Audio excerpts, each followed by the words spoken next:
Hi everyone, this is the fourth part of the series of the Act Protection of Civil Rights Act 1993. ये हमारा fourth video है and I hope this is going to be the last one. हम इसमें पूरे जो act है पूरा उसको रैप अप करने की कोशिश करेंगे। ठीक है, तो हमने ऑलरेडी चैप्टर 4 तक कवर किया हुआ है, काफ़ी डिटेल में कवर किया है। अगर आपने उन सारे वीडियोज़ को नहीं देखा है तो प्लीज़ उसको जा करके देख लीजिए, बिकॉज एक बार आप उसको देख लेंगे तो अभी जो आने वाले जितने भी सेक्शंस हैं उनको कवर करना बहुत आसान हो जाएगा। क्योंकि हमने जैसे एनएचआर से जैसे कवर कर लिया है नेशनल ह्यूमन राइट्स कमीशन, उसी के तर्ज पे उसी के लाइंस पे SHRC that is state human rights commission को भी बनाया गया है and everything is almost same. ठीक है, जैसे विल सी जस्ट नाउ, तो ऐसे हमारा उसका भी रिविज़न हो जाएगा। हमने जो पहले पढ़ा है उसका भी रिविज़न हो जाएगा।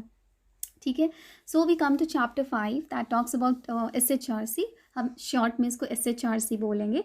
तो आ जाते हैं सेक्शन 21 में। सेक्शन 21 इंपॉर्टेंट है from the MCQ point of view, क्योंकि क्वेश्चन आ सकता है कौन से सेक्शन के अंडर एसएचआरसी को बनाया गया है या कॉन्स्टिट्यूट किया गया है। तो कौन सा सेक्शन होगा? 21 होगा। ठीक है, अब यहाँ पे देखिए ह्यूमन राइट्स कमीशन का जो कॉन्स्टिट्यूशन है, जो इसको जो बनाया गया था उसमें भी अमेंडमेंट्स आए। तो 2019 में 2019 में जो अमेंडमेंट आया वो एनएचआरसी के कॉन्स्टिट्यूशन में भी आया था और यहाँ पे भी आया था। ठीक है, अब जाहिर सी बात है जब एसएचआरसी बन रहा है तो स्टेट गवर्नमेंट ये बना रही है। ठीक है, इसे लिखा है द स्टेट गवर्नमेंट में कॉन्स्टिट्यूट अ बॉडी। ये एक बॉडी है। ठीक है, अब ये बॉडी जो है कौन लोग मिल करके इस बॉडी को बनाएंगे? तो सबसे पहले क्या होते हैं, हमारे चेयरपर्सन होते हैं, जो कि बोला चीफ जस्टिस हो सकते हैं या फिर जज हो सकते हैं हाई कोर्ट के। बट यहाँ पे मार्क करना हैज़ बीन का मतलब ये होता है कि वो जो है ऑलरेडी सर्व कर चुके होंगे। सेम ये आया है अमेंडमेंट 2019 में, क्योंकि यहाँ पे जो ओल्ड एक्ट था हमारा, वहाँ पे जो चेयरपर्सन बन सकते थे वो सिर्फ चीफ जस्टिस जो हाई कोर्ट के थे, जो भी कंसर्न स्टेट गवर्नमेंट का हाई कोर्ट है, स्टेट का हाई कोर्ट है, उसके सिर्फ chief justice, retired chief justice ही बन सकते थे। लेकिन ये जो चेयरपर्सन का जो पोस्ट है, इसके स्कोप को बढ़ाया गया और बोला गया कि जो एक जज होते हैं, कोई भी जो रह चुके हैं हाई कोर्ट जज, उनको भी बनाया जाए। ठीक है, और दूसरा है बोल रहा है मेंबर, फिर दूसरी मेंबर की बात कर रहे हैं, वो बोल रहा है इज और हैज़ बीन अ जज ऑफ अ हाई कोर्ट और डिस्ट्रिक्ट जज in the state with minimum 7 years experience as district जज। यहाँ पे ये बोल रहा है कि एक जो मेंबर होता है जो हाई कोर्ट के जज हो या रह चुके हों, और साथ ही साथ और कौन हो सकते हैं, कोई डिस्ट्रिक्ट जज हो सकते हैं with a minimum of 7 years experience. तो ये 7 साल का जो एक्सपीरियंस है डिस्ट्रिक्ट जज का, वो हम ध्यान में रख सकते हैं। ठीक है, और कोई भी जो हाई कोर्ट के जज होते हैं वो भी बन सकते हैं। ठीक है, तो ये चीज़ है। तो अगर क्वेश्चन ये आता है कि हाई कोर्ट के कितने जजेस को मेंबर बनाया जा सकता है, तो आंसर वुड बी 1, क्योंकि यहाँ पे उसके अलावा जो हाई कोर्ट के जो जज बन सकते हैं वो चेयरपर्सन बन सकते हैं, लेकिन वो चेयरपर्सन होंगे, वो जज होंगे जो ऑलरेडी सर्व कर चुके होंगे। ठीक है, अब यहाँ पे एक और मेंबर की बात की गई है, 1 member to be appointed from among persons having practical knowledge, practical experience in human rights, जो हमने ऑलरेडी वहाँ पे भी देखा था। बट हमने जो एनएचआरसी में देखा था वहाँ पे क्या थे, 3 मेंबर्स थे। पहले 2 थे ओल्ड एक्ट में, फिर 3 किया गया एंड दैट सेज कि जो 3 मेंबर्स हैं उनमें एक वुमेन होनी ही चाहिए।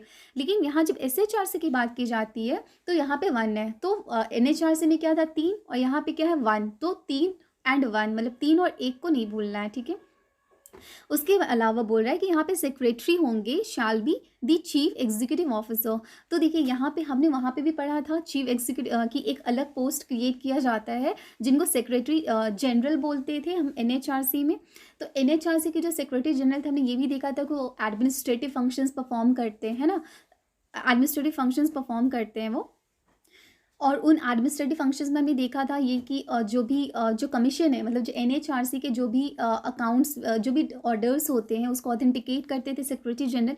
वैसे ही यहाँ पे भी एक सेक्रेटरी है, they shall be a secretary who shall be the chief executive officer. Execute करते हैं ये काम, तो ये बहुत इंपॉर्टेंट हो जाता है। अब एग्जाम में ये नहीं हो कि हम चेयरपर्सन करके आ जाए। ठीक है, तो यहाँ पे हो जाएगा चीफ एग्जीक्यूटिव ऑफिसर और सेक्रेटरी। ठीक है, अब स्टेट कमीशन जो है उसका हेड क्वार्टर जो भी स्टेट गवर्नमेंट जो भी जहाँ पे भी बोलेगी वहाँ पे हो जाएगा, मोस्टली कैपिटल्स ही होते हैं। अब देखिए स्टेट कमीशन बोल रहा है कि वो क्या करेगी, वो वही चीज़ें हैं जो एनएचआरसी के लिए पढ़ा था कि वो ह्यूमन राइट के वायलेशंस को देखेगी। ठीक है, हाँ, बट यहाँ पे एक इंपॉर्टेंट चीज़ है, क्योंकि हमें ध्यान में रखने वाली बात है कि लिस्ट 1 और लिस्ट 3 जो है 7 शेड्यूल का, उसकी बात की गई है कि सॉरी, लिस्ट 2 और लिस्ट 3 जो है उसकी बात की गई है। तो लिस्ट 2 क्या है? स्टेट लिस्ट है, हमने कॉन्स्टिट्यूशन में पढ़ा था। वैसे लिस्ट में ऐसी एंट्रीज हैं जिसको सिर्फ जिस पे कौन लॉ बना सकती है? राज्य सरकार, स्टेट गवर्नमेंट बना सकती है। और लिस्ट 3 क्या था? कंकरेंट लिस्ट था। कंकरेंट लिस्ट वो लिस्ट है जिसपे जो भी सब्जेक्ट्स वहाँ पे दिए गए एंट्रीज के फॉर्म में, उस पर कौन लॉ बना सकती है? Central government as well as the state government, ठीक है। और अगर कॉन्फ्लिक्ट होगा तो सेंट्रल गवर्नमेंट का जो भी लॉ होगा वो प्रिवेल करेगा। तो ये तो हमने कॉन्स्टिट्यूशन में, जो भारत का संविधान है उसमें हमने देखा है। तो यहाँ पे अगर क्वेश्चन आता है MCQ के फॉर्म में कि SHRC जो है वो कौन कॉन्स्टिट्यूशन के कौन सेवेंथ शेड्यूल में जितने भी लिस्ट्स दिए गए हैं उनमें से कौन से लिस्ट्स में लिस्ट्स के सब्जेक्ट मैटर पे ये मैटर्स को वो देख सकती है, ठीक है, क्योंकि यहाँ इंक्वायरी कर सकती है। तो आंसर क्या हो जाएगा? लिस्ट 2 और लिस्ट 3, ठीक है। 1 सेंट्रल गवर्नमेंट का ही होता है, मतलब वो जो जिसपे ये बनाती है, हमारी सेंट्रल गवर्नमेंट लॉज बनाती है, तो वो नहीं होगा, वो उधर है NHRC में। अब यहाँ पे हो गया। अब देखिए अब यहाँ पे एक चीज़ और हमने देखना है। देखिए ये प्रोवाइजो जो है, प्रोवाइडेड जो लिखा हुआ है, वही सेम चीज़ है जो मैं शुरू से बोलते आ रही हूँ कि जो कमीशन है, बीट NHRC और SHRC, इनका जो काम है कि ये जो भी मानव अधिकार के जो हनन है, जो ह्यूमन राइट वायलेशंस होते हैं, उसको, उसकी जो भी इंक्वायरी वगैरह होती है उसको वो देखे, उसको वो ओवरसी करे। बट जो एक राइडर ये है कि जो भी कमीशन है, ये दोनों के दोनों कमीशंस जो हैं वो इन चीज़ का ध्यान रखे कि इनको बाद में बनाया गया, इनके पहले जो भी चीज़ें ऑलरेडी एग्जिस्ट कर रही हैं, जो भी हमारी मशीनरी है, ठीक है, वो उनके साथ मिलके काम करना। और अगर पहले से जो मशीनरी अगर वो काम कर रही हैं तो उनके काम में इंटरफेयर नहीं करना, दखल नहीं करना है, ठीक है। इसलिए यहाँ पे लिखा है कि अगर कोई मैटर को जो पहले से कोई भी दूसरे कमीशन अगर इंक्वायर कर रही है तो उसमें जो कमीशन है, ये जो SHRC है, ठीक है, तो उस केस में वो इंक्वायर नहीं करेगी, shall not inquire into the said matter, ठीक है।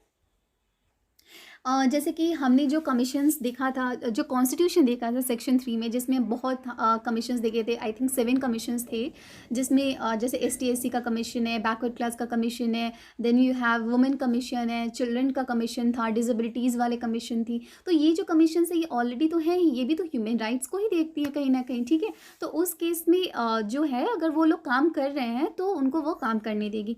चलिए ये हो गया। अब सबसेक्शन 6 में, ये जो सबसेक्शन 6 है वो बोल रहा है कि जो स्टेट गवर्नमेंट्स हैं, ठीक है, राज्य सरकार हैं, 2 स्टेट्स ले लीजिए कोई भी, उसमें बोल रहा है कि 2 या 2 से ज़्यादा जो स्टेट गवर्नमेंट्स हैं, ठीक है, अगर वो चाहते हैं कि किसी दोनों में से किसी एक के स्टेट गवर्नमेंट ने ऑलरेडी अगर वहाँ पे स्टेट ह्यूमन राइट्स कमीशन बना रखा है, तो जो दूसरा स्टेट है ना वो बोल सकती है कि आपके स्टेट कमीशन का सर्विसेज हम भी लेंगे, ठीक है। ये कहने का मतलब यही हो गया कि 2 या 2 से जो ज़्यादा स्टेट गवर्नमेंट है वो क्या कर सकती है, चेयरपर्सन और मेंबर के कंसेंट से, मतलब मान लीजिए स्टेट A है और स्टेट B है, तो स्टेट A में अगर ऑलरेडी उनकी ह्यूमन राइट्स कमीशन बनी हुई है तो वो अपने चेयरपर्सन मेंबर से अगर वो कंसेंट ले लेंगे तो वो स्टेट B को भी वो अपना ये सर्विसेज प्रोवाइड कर सकते हैं। मतलब कि जो स्टेट A का जो कमीशन होगा वो स्टेट A और स्टेट B दोनों के लिए काम करेगी, ठीक है। लेकिन ये कब होगा? चेयरपर्सन के कंसेंट से होगा या फिर किसी मेंबर के कंसेंट से भी ये चीज़ हो सकता है, ठीक है।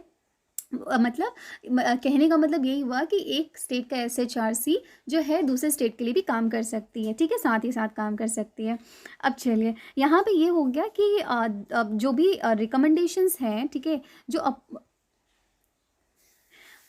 मतलब जो कि रिकमेंडेशंस, मतलब ये जो भी अपॉइंटमेंट होगा वो जो कमिटी बनेगी, ठीक है, उसके कंसेंट से होगा, ठीक है, वो चीज़ है। अब ये जो कमिटी है वो जो हमने कमिटी NHRC के लिए पढ़ा था, उसकी जो कमिटी के जो वो थे मेंबर्स थे, वो सारे के सारे यहाँ पे भी होंगे, ठीक है, लेकिन वहाँ पे नेशनल लेवल पे थे, यहाँ पे स्टेट लेवल पे होंगे, ठीक है। और जी चलिए अब आगे बढ़ते हैं। अब देखिए सबसेक्शन 7 जो है ये this is important, actually this is very very important, क्योंकि अमेंडमेंट जो आया है अभी 2019 का, यहाँ पे कुछ चेंजेस लाए गए हैं, ठीक है। यहाँ पे बोल रहा है कि subject to provisions of section 12। अब सेक्शन 12 क्या था? वो फंक्शंस थे किसके? एनएचआरसी के। एनएचआरसी के जो भी फंक्शंस थे उसको बोल रहा है कि उसको सब्जेक्ट करके, मतलब सबसे पहले फंक्शंस जो दिए हुए सेक्शन 12 में उनको देखना होगा। उसके बाद सेंट्रल गवर्नमेंट जो है वो क्या कर सकती है, जो यूनियन टेरिटरीज़ हैं, ठीक है, यूनियन टेरिटरीज़ जितनी भी हमें यहाँ पे हैं, ठीक है, जैसे हमारा लक्षद्वीप आइलैंड हो गया, अंडमान एंड निकोबार आइलैंड्स, और जो भी है दमन एंड दीव, तो ये जितने भी यूनियन टेरिटरीज़ है ना, इनके जो ह्यूमन राइट वायलेशंस है, मतलब यहाँ पे अगर ह्यूमन राइट वायलेशंस होता है, इनके जुरिस्डिक्शन में होता है, तो उसको भी जो है ना, उसका जो देख रेख है, उसका जो उसको जिस तरीके, उसको किस तरीके से डील करना है, ये सेंट्रल गवर्नमेंट किसी स्टेट कमीशन को वो अलॉट कर सकती है, वो ड्यूटी अलॉट कर सकती है। जैसे कि हमारा चंडीगढ़ हो गया, तो उसके जो एडजॉइनिंग स्टेट्स हैं तो वो पंजाब को दे सकती है, उसके उसका वहाँ जो वहाँ पे जो भी ह्यूमन राइट वायलेशंस होंगे, ठीक है, ऐसे करके। लेकिन यहाँ पे इंपॉर्टेंट यहाँ पे ये हो जा रहा है, 3 ऐसे यूनियन टेरिटरीज़ हैं जिसकी सर्विसेज को जिसकी जो सब्जेक्ट मैटर जो है ह्यूमन राइट वायलेशन का, वो नहीं दे सकती है सेंट्रल गवर्नमेंट, स्टेट गवर्नमेंट को नहीं दे सकती है। तो वो कौन से 3 ऐसे यूनियन टेरिटरीज़ हैं? एक है हमारा जो है दिल्ली है, उसको एक्सक्लूड किया गया है। देन वी हैव लद्दाख, और एक जम्मू एंड कश्मीर। ये जम्मू एंड कश्मीर और जो लद्दाख है, जो हमारा जम्मू एंड कश्मीर अडेप्टेशन और जो आए थे ऑफ सेंट्रल लॉज ऑर्डर आया था 2020 का, उसी के बाद ये वाला अमेंडमेंट लाया गया है। क्योंकि इसके पहले दिल्ली था, उसके बाद अब अभी ऐड किया गया है, दैट इज़ योर ये Jammu and Kashmir and the Ladakh. तो अगर क्वेश्चन ये आता है कौन से ऐसे यूनियन टेरिटरीज़ हैं जिसकी सॉरी हाँ, कौन से ऐसे यूनियन टेरिटरीज़ हैं जिसका जुरिस्डिक्शन जो है central government state human rights commission को नहीं दे सकता है, ठीक है, किसी दूसरे स्टेट ह्यूमन राइट्स कमीशन को नहीं दे सकता है। तो वो आंसर क्या हो जाएगा? Would be your Delhi, Jammu and Kashmir and Ladakh, ठीक है। क्योंकि ये नहीं दे सकते, लेकिन ये किसको दिया जाएगा? तो ये दिया जाता है कमीशन को, इसलिए लिखा है कि this shall be dealt with by the commission. तो बाय द कमीशन कौन हो गया? ये हम एनएचआरसी की बात कर रहे हैं, जो सेंट्रल लेवल पे है, जो नेशनल लेवल पे है, वो ही खुद से देखेंगे, ठीक है। क्योंकि अभी भी ये थोड़ा सा सेंसिटिव मैटर है, अभी रिसेंटली ये चीज़ें आई है, ये जो भी चेंजेस आए, रिसेंट चेंजेस हैं, तो ये चीज़ है, ठीक है। अब देख लीजिए, अब आते हैं हम लोग सेक्शन 22 में। वो बोल रहा है अपॉइंटमेंट ऑफ चेयरपर्सन। अच्छा, एक मिनट, तो अगर क्वेश्चन ये आता है, जैसे ये सेक्शन क्यों इंपॉर्टेंट हो जा रहा है, सेक्शन 21 इंपॉर्टेंट हो जा रहा है क्योंकि कॉन्स्टिट्यूशन हुआ, वो तो ठीक है। उसके अलावा ये चीज़ इसलिए इंपॉर्टेंट हो जा रहा है क्योंकि अगर क्वेश्चन ये आता है, मान लीजिए कि 2 या 2 से ज़्यादा स्टेट गवर्नमेंट्स मिल करके ये डिसाइड कर अगर क्वेश्चन ये आता है कि कौन से सेक्शन के अंदर 2 या 2 से ज़्यादा जो स्टेट गवर्नमेंट्स हैं या राज्य सरकार हैं, वो मिल करके एक ही स्टेट ह्यूमन राइट्स कमीशन बना सकती है, तो आंसर क्या हो जाएगा? सेक्शन 21, क्योंकि 21 में ही कॉन्स्टिट्यूट किया गया है एसएचआरसी को। और अब चलिए सेक्शन 22 में आते हैं, appointment of chairperson and members of state commission. तो यहाँ पे जो अपॉइंटमेंट की बात की गई है, हमने जो वहाँ पे अपॉइंटमेंट की बात की थी सेक्शन 4 में एनएचआरसी के लिए, वहाँ पे कौन करते थे? प्रेसिडेंट करते थे। यहाँ पे जो स्टेट लेवल पे क्या हो, बस उनको क्या चेंज क्या करना है, प्रेसिडेंट की जगह गवर्नर करना है, उसके अलावा सब कुछ सेम है। जैसे यहाँ पे जैसे मैंने वहाँ पे आपको इंडिकेट किया था कि अगर अब उस चीज़ को याद रखना है तो वहाँ से आप पार्लियामेंट याद कर लो, ठीक है, क्योंकि यहाँ पे और यहाँ पे अगर याद करना हो तो यहाँ पे स्टेट लेजिस्लेचर याद कर लो कि स्टेट लेजिस्लेचर के जितने भी एस्पेक्ट्स है वो सारे को इंक्लूड किया गया है, ठीक है। अब यहाँ पे जैसे वहाँ पे क्या था? प्राइम मिनिस्टर, यहाँ पे चीफ मिनिस्टर, वहाँ पे क्या था? स्पीकर ऑफ लोकसभा, यहाँ पे speaker of the legislative assembly है, ठीक है।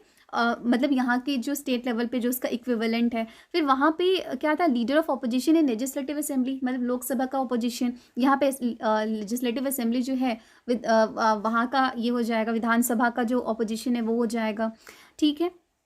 उसके अलावा यहाँ पे एक और चीज़ है, जैसे वहाँ पे भी मिनिस्टर इन चार्ज था होम अफेयर्स का, तो यहाँ पे भी क्या है? मिनिस्टर इन चार्ज, एक मिनट, यहाँ पे क्या? Minister in charge of department of home in the state, वहाँ पे क्या था? मिनिस्ट्री ऑफ होम, वहाँ पे क्या था? होम मिनिस्टर, ठीक है। ये चीज़ हो गया। अब देखिए एक चीज़ छूट रहा है ना हमारा, हमने चीफ मिनिस्टर को कवर कर लिया, लेजिस्लेटिव असेंबली के दोनों पार्ट्स को कवर कर लिया, स्पीकर को भी और ऑपोजिशन को भी। अब यहाँ पे बच गया लेजिस्लेटिव काउंसिल। देखिए हर स्टेट्स में लेजिस्लेटिव काउंसिल्स तो होते नहीं है, इसलिए बोल रहा है कि जहाँ पे लेजिस्लेटिव काउंसिल होगा, ठीक है, जहाँ पे बाई कैमरल लेजिस्लेचर होगा, वहाँ के जो चेयरमैन हैं, chairman of that council and the leader of the opposition in that council shall also be members. तो अगर किसी राज्य में, किसी स्टेट में लेजिस्लेटिव काउंसिल मतलब विधान परिषद है, तो विधान परिषद के चेयरमैन और लीडर ऑफ ऑपोजिशन भी मेंबर्स होते हैं कमेटी के। देखिए यहाँ पे फिर से एक चीज़ है जो ध्यान में रखने वाली बात है। जब हमने NHRC की बात की थी, तो NHRC के जो भी जब हमने NHRC के अपर हाउस मतलब राज्यसभा की बात की थी, तो वहाँ पे जो थे वो कौन थे, डेप्यूटी चेयरमैन थे, ठीक है, अलॉन्ग विद द ऑपोजिशन। लेकिन यहाँ पे जो स्टेट लेवल है लेजिस्लेटिव काउंसिल जो है, ठीक है, वो है चेयरमैन है and not the deputy chairman but the chairman, ठीक है, ये हो गया। अब देखिए ये चीज़ें होगी, फिर ये बोल रहा है कि एक मिनट, हाँ, तो ये चीज़ है कि बोल रहा है कि कोई भी सिटिंग जज जो होते हैं हाई कोर्ट के या सिटिंग डिस्ट्रिक्ट जज है, तो उनको बिना, जो चीफ जस्टिस है हाई कोर्ट के, उनके परमिशन के बिना जो है वो नहीं, कंसल्टेशन है, कंसल्ट करके ही उनको लिया जाएगा, SHRC के लिए लिया जाएगा, ठीक है, ये चीज़ हो गया। अब देखिए वापस एक चीज़ है, यहाँ पे वही बोल रहा है कि अगर जो भी अपॉइंटमेंट होता है ना चेयरपर्सन या मेंबर का स्टेट कमीशन का, वो इनवैलिड नहीं हो जाएगा बाई रीज़न ऑफ वैकेंसी और ऑफ एनी मेंबर। मतलब कि अगर जो कमिटी है, तो कमिटी कौन सी, ये कमिटी जो हमने अभी देखा, chief minister, speaker of legislative assembly और जो भी चीज़ है, उनमें से मान लीजिए अगर अपॉइंटमेंट के टाइम पे स्पीकर नहीं रहे, तो अगर स्पीकर नहीं भी रहे और फिर भी अगर अपॉइंटमेंट कर दिया गया है, तो वो वैलिड होगा, ठीक है, वो वैध होगा, बाद में उसको ये नहीं किया जाएगा, उसको क्वेश्चन नहीं किया जाएगा। तो ये चीज़ बात कर रही है। तो अगर क्वेश्चन आता है कि कौन से सेक्शन में ऐसी बात की गई है कि अगर एक बार अपॉइंटमेंट हो चुका है तो बाद में उसको इनवैलिड नहीं बोलना है, then that is section 22। Now we come to section 23, resignation and removal of chairperson. तो रेजिग्नेशन और रिमूवल ऑफ चेयरपर्सन में भी वापस वही चीज़ें हैं जो हमने इसके लिए देखा था, NHRC के लिए देखा था। तो यहाँ पे देखिए चेयरपर्सन वहाँ पे क्या था कि किसको दे सकते थे रेजिग्नेशन, प्रेसिडेंट को। यहाँ पे किसको देंगे, गवर्नर को देंगे, ठीक है। देखिए अब यहाँ पे आ जा रहे हैं हम लोग, जो एक तो रेजिग्नेशन की बात होगी कि आप गवर्नर को दोगे, ठीक है, बट यहाँ पे रुकना है क्योंकि रेजिग्नेशन देना हो तब तो गवर्नर को देना है, लेकिन रिमूवल की बात हो, हटाने की बात हो किसी भी जो स्टेट कमीशन के जो भी चेयरपर्सन या कोई भी मेंबर है, तो यहाँ पे रोल किसका आ जाता है, दी प्रेसिडेंट ऑफ इंडिया। यहाँ पे प्रेसिडेंट मार्क करना, तो अगर जब भी MCQ आएगा तो प्लीज़ मार्क दिस वर्ड, यहाँ पे रेजिग्नेशन लिखा है या रिमूवल लिखा है। रिमूवल कौन कर सकते हैं, गवर्नर नहीं कर सकते हैं, प्रेसिडेंट करेंगे, ठीक है। और प्रेसिडेंट कैसे रिमूव करेंगे, कौन कौन से ग्राउंड्स पे करेंगे, ये हमने ऑलरेडी जो हमारा पार्ट 1 है उसमें बहुत डिटेल में डिस्कस किया है, ठीक है। आप अगर आपने नहीं देखा वीडियो, आप उसको जाकर के देख लो कि ये जो रिमूवल होता है वो कंडीशनल है। कंडीशनल क्यों है, क्योंकि ये जो रिमूवल होता है उसको जो प्रेसिडेंट है पहले किसको रेफ़र करेगी, सुप्रीम कोर्ट को रेफ़र करेगी, सुप्रीम कोर्ट इंक्वायरी करेगी जब भी मिसबिहेवियर और इनकैपेसिटी के बेसिस पे रिमूव करने की बात की गई है। तो ये सारी चीज़ें हो गया, ठीक है। अब वो सब आप देख लेना। फिर देखिए सेक्शन 24 में आ रहा है terms of office. Terms of office मतलब टेन्योर, जो हमने डिस्कस किया था NHRC के रिस्पेक्ट में, सेम चीज़ यहाँ पे भी है। इनफैक्ट पूरी की पूरी चीज़ें सेम है यहाँ पे। वहाँ पे भी 3 साल था कि 3 साल तक ही होल्ड कर सकते हैं ऑफिस चेयरपर्सन या कोई भी मेंबर जो स्टेट कमीशन का होता है, या फिर 70 ईयर्स जो भी ज़्यादा होगा, विच एवर हायर।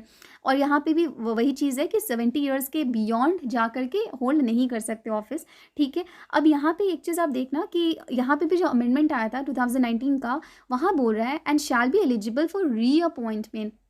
देखिए इसके पहले क्या होता था ना कि जब जो भी चेयरपर्सन होते थे उनको क्या किया जाता था कि बोला जाता था कि अगर आप मान लो कि आपने होल्ड कर लिया ऑफिस, तो उसके बाद आपको वापस से उसी स्टेट कमीशन का चेयरपर्सन नहीं बनाया जाएगा। ये हमारे ओल्ड एक्ट में था, लेकिन अभी जो आया ना, जो 2019 अमेंडमेंट आया, उसमें एक चीज़ तो कम कर दिया इन्होंने 5 का 3 कर दिया। पहले 5 साल होता था, अभी 3 साल का टेन्योर कर दिया। बट एक चीज़ में इनको लिबर्टी दी गई है, ये कि आप रीअपॉइंट किए जा सकते हैं, ठीक है। ये चीज़ आप देख लेना कि रीअपॉइंटमेंट मतलब वो वापस से स्टेट कमीशन के चेयरपर्सन बनाए जा सकते हैं या मेंबर बनाए जा सकते हैं, ये हो गया। तो जहाँ तक मेंबर की भी बात है, वहाँ पे भी यही बोल रहा है कि एलिजिबल फॉर रीअपॉइंटमेंट। लेकिन चेयरपर्सन और मेंबर अगर एक बार हट जाते हैं स्टेट कमीशन से, तो उनको स्टेट गवर्नमेंट या सेंट्रल गवर्नमेंट के किसी और जो पोस्ट है उस पर नहीं लिया जा सकता, उसके लिए वो इनएलिजिबल है, ठीक है।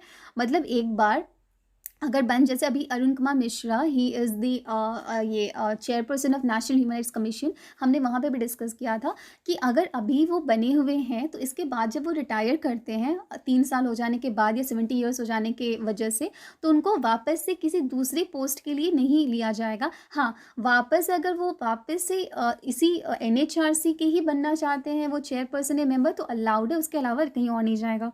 तो ये हो गया सेक्शन 24, ठीक है। अब देखिए सेक्शन 25 में बोल रहा है मेंबर्स जो है ना, चेयरपर्सन के जो मेंबर्स हैं, वो चेयरपर्सन अगर एब्सेंट रहेंगे तो उस केस में ये लोग काम कर सकते हैं, चेयरपर्सन की जगह पे काम कर सकते हैं, ठीक है। ये हो गया। और ये चीज़ कौन ये करेगी, नोटिफाई करेगी, गवर्नर जो है वो नोटिफाई करेगी, तो वो कर सकते हैं।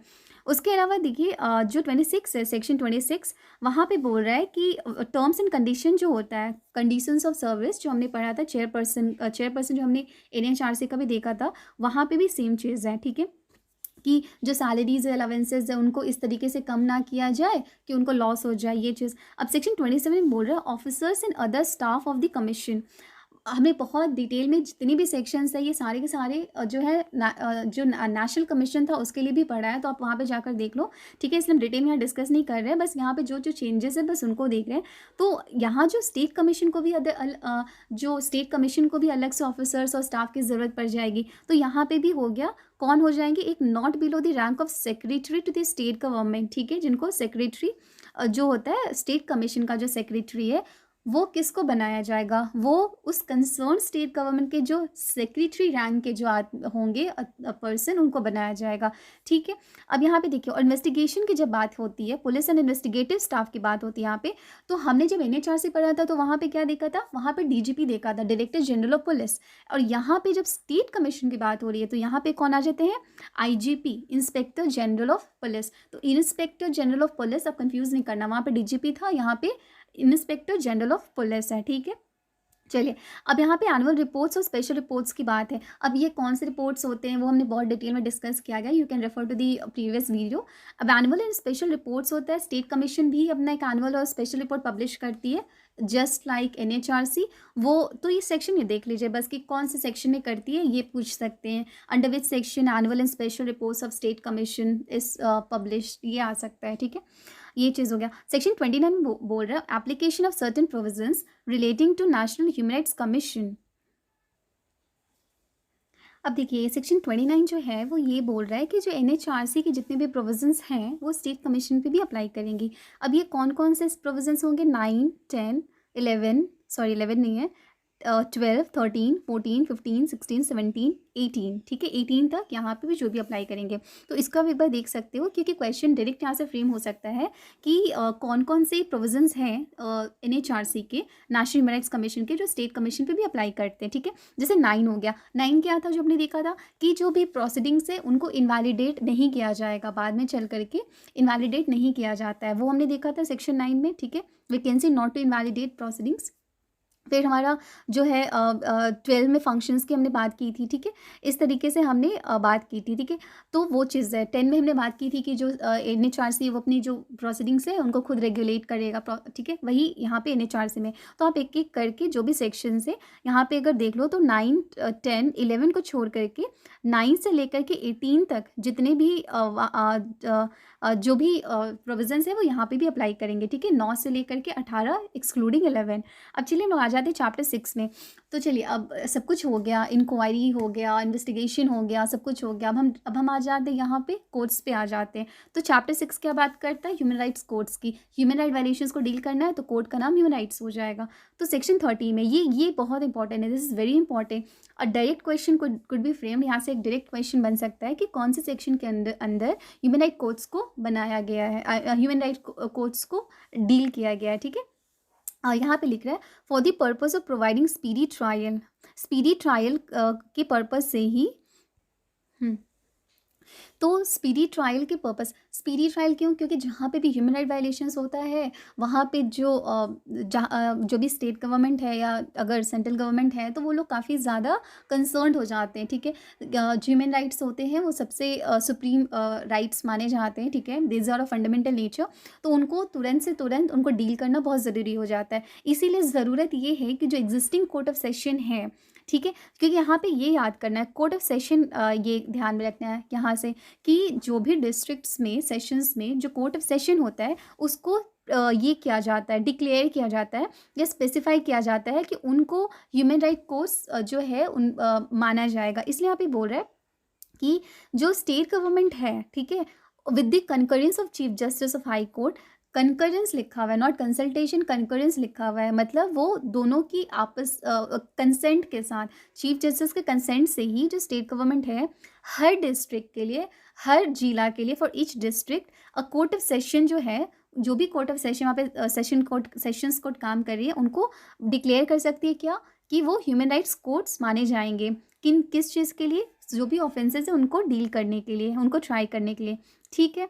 हाँ, अब देखिए यहाँ पे बोल रहा है कि ये चीज़ की ज़रूरत नहीं होगी अगर उस कोर्ट ऑफ सेशन में अगर ऑलरेडी उनको बोला जा चुका है, उनको डिक्लेयर किया जा चुका है as a human rights court, तो फिर इसकी अलग से बनाने की ज़रूरत नहीं है।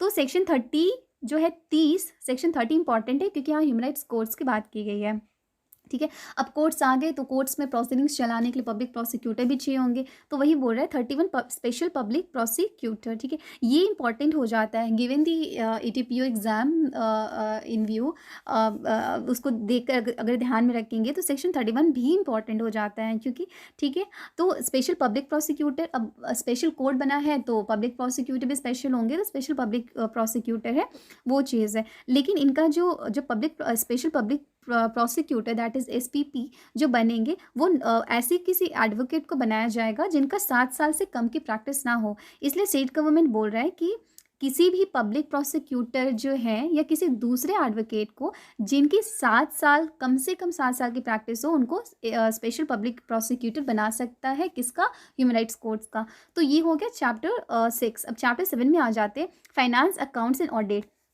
फाइनेंस अकाउंट्स एंड ऑडिट्स में एज सच ऑब्जेक्टिव्स की तो कोई बहुत ज़्यादा स्कोप नहीं है, बस ये चीज़ हाँ स्कोप है from this point of view कि ये जो सेक्शन का नाम है ये इंपॉर्टेंट है, 32 एंड 33, ठीक है। फाइनेंस अकाउंट्स एंड ऑडिट हमने ऑलरेडी डिस्कस किया है पार्ट 1 में कि क्या होता है। ये बेसिकली ये है कि जो दोनों कमीशंस है, मतलब NHRC और SHRC जो भी काम करती है, उनके जो स्टाफ है, मेम्बर्स है, चेयरपर्सन है, फिर जो भी इंक्वायरी होती है उनमें ऐसे एक्सपेंसेस होते हैं ना, like in the form of salaries, allowances हो गया या और भी चीज़ें हैं उनकी प्रॉपर, ठीक है। तो उनके अपने लॉजिस्टिक्स होते हैं, तो उसके अकॉर्डिंग क्या है ना कि उनके फाइनेंसेस होते होंगे। फाइनेंस होंगे तो अकाउंट मेंटेन करना ज़रूरी है, कितना पैसा आया कितना गया, और फिर अगर वो हो गया तो ट्रांसपेरेंसी के लिए ऑडिटिंग ज़रूरी है, तो इसलिए फाइनेंस अकाउंट्स एंड ऑडिट हो गया। तो सेक्शन 32 में क्या है, grants by the central government, and 33 में grants by the state government, ठीक है। अब देखिए यहाँ पे जो ये ग्रांट्स की बात कर रहे हैं तो बेसिकली क्या है, ये किस फॉर्म में होता है, जो फाइनेंसेस दिए जाते हैं कमीशन को वो ग्रांट के फॉर्म में दिए जाते हैं, और कौन देता है? सेंट्रल गवर्नमेंट देता है, ठीक है। तो ये बोल रहा है कि सेंट्रल गवर्नमेंट जो है ना पार्लियामेंट से अप्रोप्रिएट करा करके कमीशन को देता है, ठीक है। ये जो भी ग्रांट्स है वो देता है कि वो अपने जो भी उनके एक्सपेंडिचर है उनको वो पे कर सके, ठीक है। अब यहाँ पे हो गया ये तो गवर्नमेंट जो है, सेंट्रल गवर्नमेंट NHRC को देती है 32 में, और 33 में बोल रहा है कि स्टेट गवर्नमेंट देती है, ठीक है, स्टेट कमीशन को वो ग्रांट्स देती है, ठीक है। अब देखिए यहाँ पे ये चीज़ हो गया। अब यहाँ पे एक और चीज़ इंपॉर्टेंट है, देखिए ये जो अकाउंट्स एंड ऑडिट है ना 34 में, ये बस ऐसे आप देख सकते हैं कि क्वेश्चन आ सकते हैं कौन से सेक्शन में अकाउंट्स एंड ऑडिटिंग की जाती है। तो वही बोल रहा है कि अकाउंट्स एंड ऑडिटिंग जो है NHRC का वो किया जाता है 34 में, और स्टेट कमीशन का किया जाता है 35 में। 34 में बस यही कुछ चीज़ें हैं कि जो है वो जो हमारा जो कमीशन है उनको बोला जाता है कि आप अच्छे से अकाउंट मेंटेन करो। ऑब्वियस सी बात है ना, जो कमीशन से वो जो भी पैसे उनको बाय ग्रांट मिल रही हैं, ठीक है, बाय द सेंट्रल गवर्नमेंट, वो कहाँ पे खर्च करे नहीं करे उनको लेकर एक अकाउंट रखना पड़ेगा, ठीक है। और ये जो सेंट्रल गवर्नमेंट है वो कंसल्ट करती है किसको? जहाँ भी अकाउंट्स की बात आती है सबसे पहले दिमाग में क्या क्लिक करता है? Comptroller and auditor general of India. तो comptroller and auditor general of India के कंसल्टेशन से सेंट्रल गवर्नमेंट बताएगी, प्रिस्क्राइब करेगी कि अकाउंट को किस फॉर्मेट में रखना है, तो वो चीज़ हो गया। और फिर जो सीएजी है वो फिर ऑडिटिंग वगैरह करती है, ठीक है। अब ऑडिटिंग वगैरह जो करती है उस केस में फिर क्या हो जाता है कि उसको जो सीएजी को उसको ऑडिटिंग करने के लिए जो भी बुक्स अकाउंट्स की ज़रूरत पड़ती है तो वो प्रोवाइड कराना होगा एनएचआरसी को, सीएजी को, ठीक है। तो ये और फिर उसके बाद पार्लियामेंट के सामने उसको ले डाउन किया जाता है। ये सेम चीज़ सेक्शन 35 में भी है, लेकिन 34 में क्या था, वो एनएचआरसी के लिए था, और 35 में क्या है, स्टेट कमीशन के लिए है, ठीक है। तो यहाँ पे भी वो कंसल्टेशन जो होता है वो comptroller and auditor general of India से ही होता है। तो ये बेसिकली सेम चीज़ें हैं। चैप्टर 8 में हम लोग मिसलिनियस की बात कर रहे हैं, बाकी चीज़ें जो अभी हम इसके अलावा जो भी चीज़ें हैं, जो प्रोविजंस है, उसकी बात कर रहे हैं, ठीक है।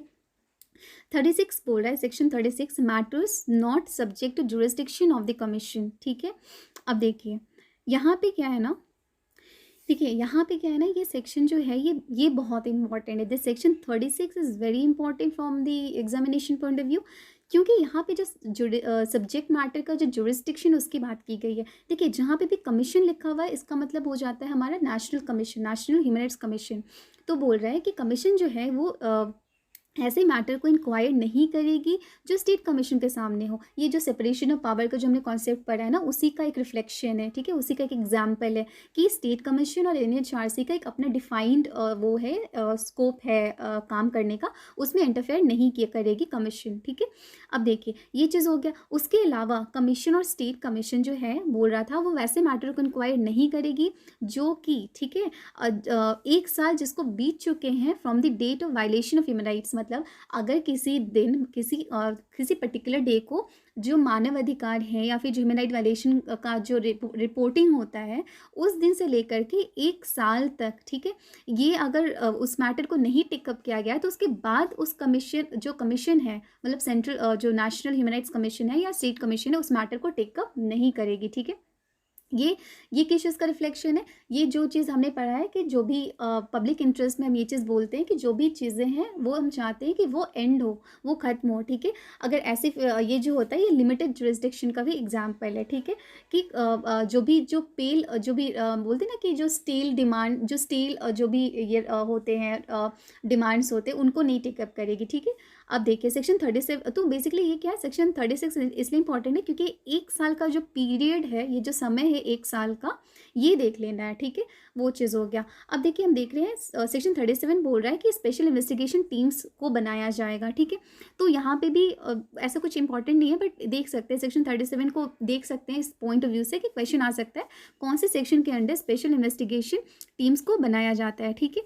तो देखिए ये जो चीज़ है ना कि हाँ, ये चीज़ क्या होता है, अभी हमने देखा कि हमने ऑलरेडी इतना इन्वेस्टिगेशन वगैरह काफ़ी देख रखा है, जैसे स्टेट गवर्नमेंट पे जो नेशनल लेवल पे एनएचआरसी जो है वो डीजीपी रैंक के किसी ऑफिसर को लेकर के इन्वेस्टिगेट करती है। फिर एसएचआरसी जो है वो आईजीपी, इंस्पेक्टर जनरल पुलिस के रैंक के किसी भी पर्सन को लेकर के ये करती है, इन्वेस्टिगेट कर सकती है। तो फिर अलग से स्पेशल इन्वेस्टिगेशन टीम बनाने की ज़रूरत क्या पड़ेगी, क्वेश्चन ये।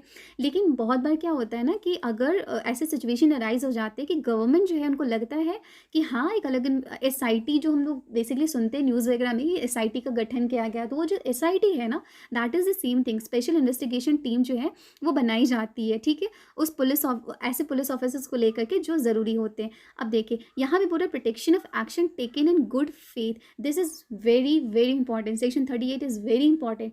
मतलब ये क्वेश्चन आ सकता है कि कौन से सेक्शन के अंदर जो भी एक्शंस कमीशन लेती है गुड फेथ में उसको प्रोटेक्ट किया गया है। देखिए ये बहुत ज़रूरी सेक्शन है कि जो भी चीज़ें, मतलब दोनों जो कमीशंस है, that is the national commission as well as the state commission, वो जो भी कार्य करती है, जो भी वो काम करती हैं, ठीक है, उस दौरान वो जो चीज़ें करती हैं, जो एक्शंस लेती हैं ना, उन एक्शंस को प्रोटेक्ट करना बहुत ज़रूरी है। नहीं तो फिर ऐसा ना हो कि कोई, मान लीजिए कहीं पे अगर कोई ह्यूमन राइट वायलेशन हुआ, उसकी रिपोर्टिंग हुई और जब इंक्वायरी हो गया, इन्वेस्टिगेशन हो गया, तो कोई उठ करके जो ह्यूमन राइट्स कमीशन है उनके ही एक्शन को क्वेश्चन कर दे कि आपने गलत इंक्वायरी किया या आपने किसी के राइट को वायलेट कर दिया। तो इस तरीके से तो कमीशन जो है वो ठीक से काम नहीं कर पाएगी, ठीक है। कमीशन को काम करने के लिए फुल फ्रीडम चाहिए, फुल जो उनकी लिबर्टी चाहिए, तो उनकी लिबर्टी को ही प्रोटेक्ट करने के लिए बात की गई है कि सेक्शन 38 में बोला गया है कि जो भी स्टेट गवर्नमेंट्स या जो स्टेट और सेंट्रल गवर्नमेंट के जो कमीशन है उन्होंने जो भी काम किया है, बट वो गुड फेथ में होना चाहिए। अगर मैलाफाइट्स है कि हाँ उन्होंने, अगर वो इल इंटेंशन से किया गया, मैलाफाइट से उसमें, तब तो नहीं, लेकिन एक गुड फेथ में है तो उसको प्रोटेक्ट करने की बहुत ज़रूरत है, ताकि कमीशन जो है वो इंडिपेंडेंटली और इफेक्टिवली काम कर पाए। ठीक है, अब देखिए सेक्शन 39 में बोल रहा है members and officers to be public servants. ठीक है, ऑब्वियस सी बात है, ये तो चलिए देखिए 39 38 में तो इनको एक तरीके की लिबर्टी दे दी गई कमीशन को, लेकिन 39 में इनका वो जो है ना एक तरीके का राइडर लगा दिया गया, एक तरीके का ये है एक सॉर्ट ऑफ कंट्रोल करने के लिए कमीशन को, क्योंकि बात सही है कि उनको इंडिपेंडेंटली काम करने के लिए जो है ताकि वो स्वतंत्र तरीके से अपना काम कर पाए, उसके लिए तो आप उनको प्रोटेक्ट कर लो सेक्शन 38 में।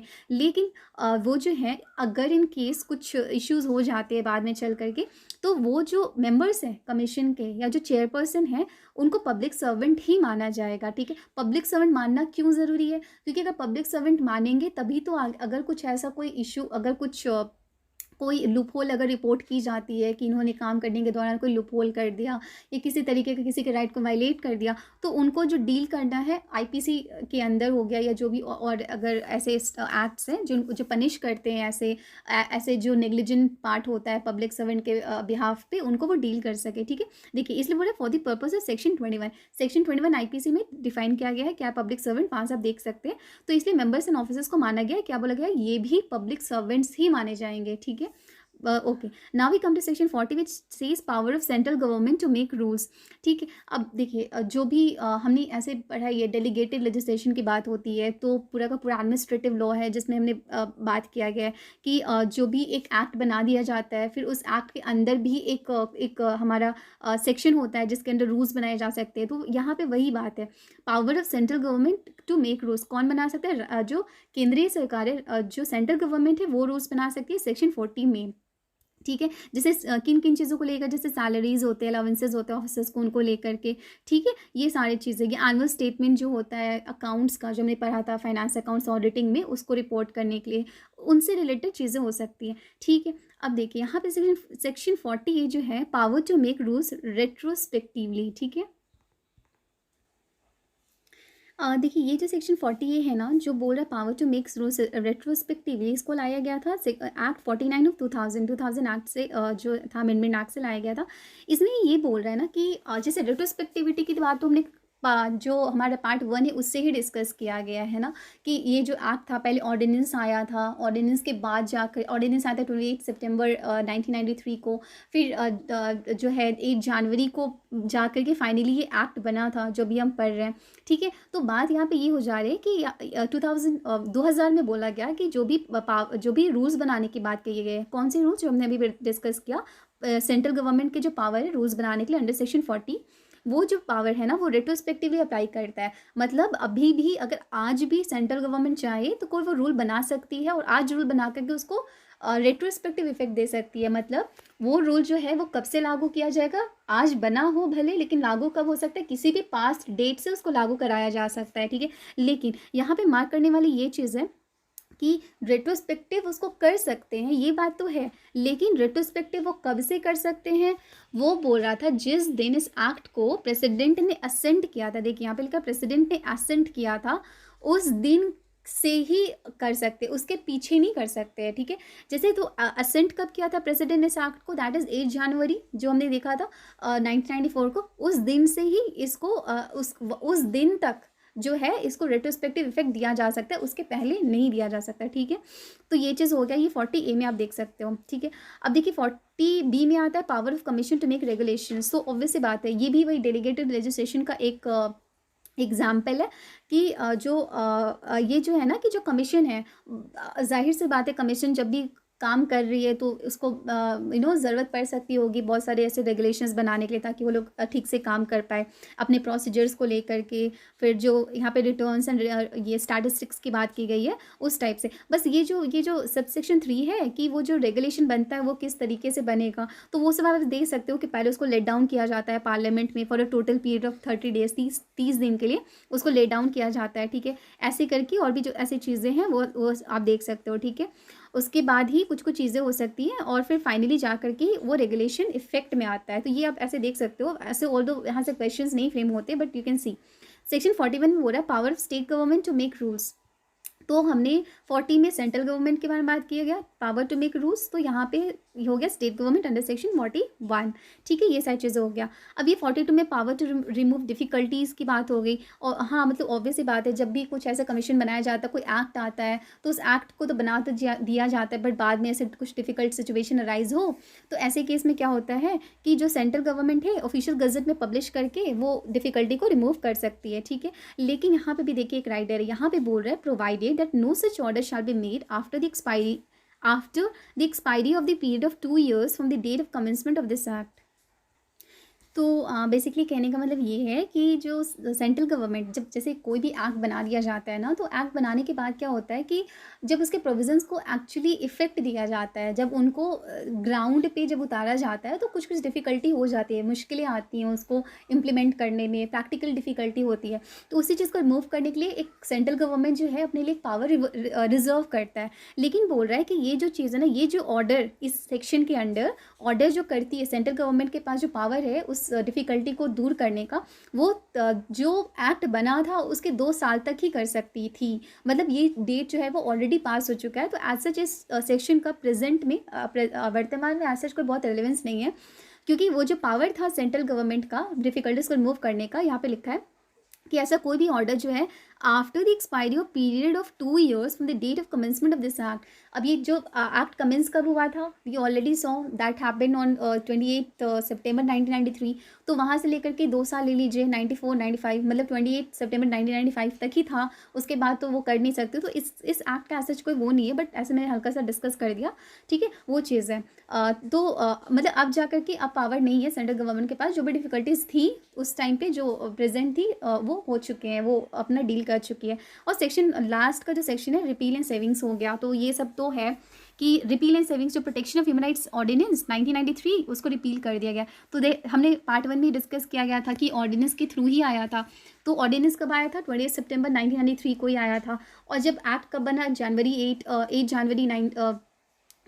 8 जनवरी 1994 को। तो जब एक्ट आ गया तो ऑर्डिनेंस को इसी सेक्शन 43 में रिपील कर दिया गया। तो बेसिकली ऑल द ये सब जो है, ये जो सारे सेक्शंस है, repeal and savings, power to remove difficulties, power of state government to make rules, power of commission to make regulations, ये जो बेसिकली मिसलेनियस पार्ट वाले है ना, वो बहुत ज़्यादा इंपॉर्टेंट नहीं होते हैं, बिकॉज क्वेश्चंस बहुत कम फ्रेम किए जाते हैं यहाँ से।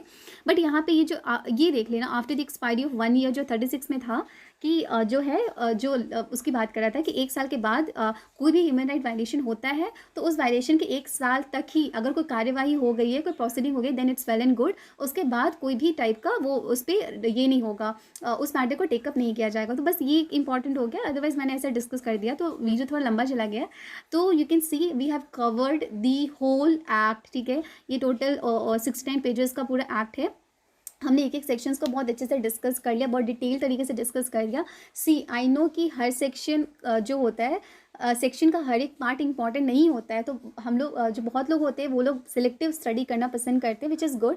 आप सिलेक्टिव स्टडी करो, but once you get the whole essence of the act, एक बार जब पूरा एक्ट समझ में आ जाता है, तो कुछ कुछ चीज़ें हैं वो फिर हम कभी उसको वो नहीं करते हैं, वो भूलते नहीं है। ठीक है, तो बेसिकली यहाँ के जो भी फैक्चुअल चीज़ें हैं वो आप देख लेना पूरे, जो भी मेरे जो भी लेक्चर्स हैं। ठीक है, वो लेक्चर्स अगर आपको थोड़े लंबे लग रहे हैं या कुछ ज़्यादा इलोबरेटिव लग रहा हो, तो you can just skip the portion, skip करके वीडियो को आप स्पीड अप करके एक बार अच्छे से रिवाइज कर लो। Revision is very very important. अच्छा, एक और चीज़ है, अगर ये जो हाईलाइटेड बेयर एक्ट है, हाईलाइटेड बेयर एक्ट के जो येलो कलर में जो पोर्शंस हाईलाइट है, ठीक है, जो ये येलो कलर से मार्क किया गया, इसको आप स्किप कर सकते हो। लाइक बहुत लोगों को लगता है कि अगर आप सिर्फ ये बेयर एक्ट ही देखना चाहते हो, ठीक है, तो यू कैन जस्ट स्क्रॉल, एक बार स्क्रॉल करके बेयर एक्ट को ऐसे आप देख सकते हो। ये जो येलो पोर्शन है इसको आप स्किप कर सकते हो, बिकॉज ये येलो पोर्शंस जो है उनमें से ज़्यादा क्वेश्चंस फ्रेम नहीं होंगे, चांसेस कम है। बट ये जो अदर जो हाईलाइट्स है, अदर बाकी जो कलर्स में हाईलाइटेड है, वो सारे बहुत इंपॉर्टेंट। जैसे ये ब्लू कलर का हाईलाइट हो गया, तो यहाँ से जैसे यहाँ पे क्या हुआ, एक 70 years मेंशन किया हुआ है। तो ऐसे कर करके what you can do, if you don't want to listen to the audio, that is okay, you can just go and just skip the you can just skim the pages. ऐसे skim करके आप बस ऊपर से देख देख सकते हो, ठीक है। एक MCQ ऑलरेडी डाला हुआ है, जो उसका जो MCQ पार्ट 2 है वो भी आ जाएगा, ठीक है। तो एक बार आप अच्छे से पूरा अच्छे से डिस्कस कर लो once I come up with the next MCQ part. उसके बाद दोनों MCQs को एक पर्टिकुलर वीडियो में कंबाइन करके हम लोग लास्ट में डिस्कस कर लेंगे, ठीक है। तो आई होप कि after this whole series of this act protection of civil human rights act 1993 को डिस्कस कर दिया गया है, तो अभी आप अब इस एक्ट से जो भी ऑब्जेक्टिव्स है वो नहीं छूटने चाहिए। मतलब let's just be very hopeful and optimistic about it कि MCQs ना छूट पाए, ठीक है। और बाकी जो चीज़ें हैं, अगर किसी को लग रहा है इफ़ यू फील कि कहीं पे कुछ स्किप हो गया है या कुछ और चीज़ों को डिस्कस करने की ज़रूरत थी, तो you can just mention in the comment. हाँ, और एक और चीज़ है, इट्स अ हम्बल रिक्वेस्ट कि अगर आपको अच्छा लगता है ये वीडियो तो प्लीज़ आप इसको सब्सक्राइब कर दो, ठीक है।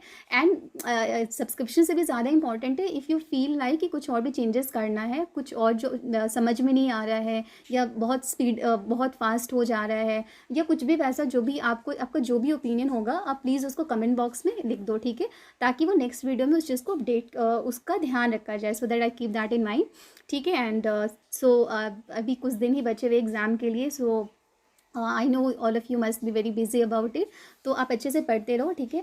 एंड अगर और भी अगर किसी चीज़ की ज़रूरत हो, इफ़ यू फील लाइक अगर if we could be of any help, अगर किसी भी टाइप का आपको हेल्प चाहिए तो आप बस कमेंट बॉक्स में ऐसे मेंशन कर देना, ठीक है। And if you like this video at all, अगर थोड़ा सा भी अच्छा लगता है तो you can just go and click the like button, so that also I मतलब जो ये जो वीडियो बनाने का जो बेसिक पर्पस है वो हमारी तरफ भी वो एक मैसेज आए कि हाँ ठीक है, ये थोड़ा भी बहुत इफेक्टिव है या थोड़ा भी फ्रूटफुल लग रहा है, तो we can continue with this, okay. So that was it, then all the best for your exams and preparation, so thank you.